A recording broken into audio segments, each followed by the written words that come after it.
When you need to get from point A to point B, you might rely on public transportation. You might rely on an automobile.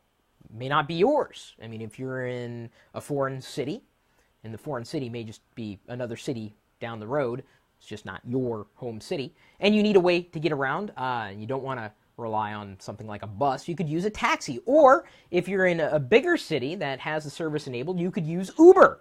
Now, we wrote about Uber as a service a while ago on lockergnome.com and kind of warned people about some problems it was likely to face. And those problems that we thought were going to be problems ended up being problems this weekend. We kind of prophesized it.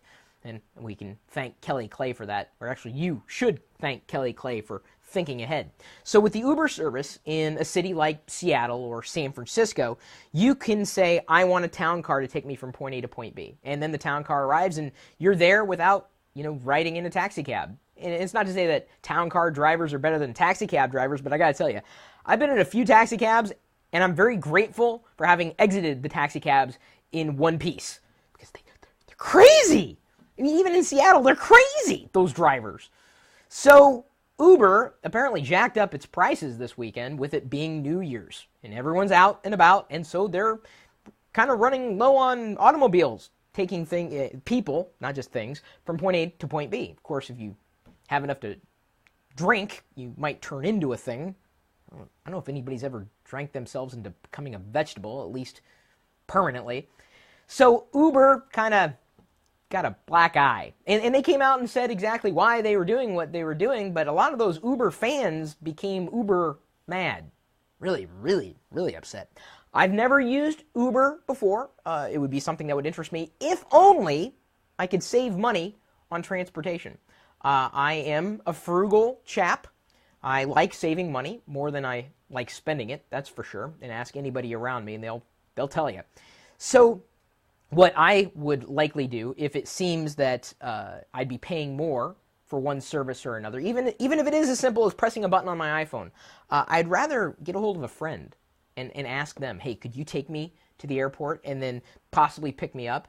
And I'm more than happy to ask someone for that. They're more than free to say, no, I can't, and then I turn to the next friend.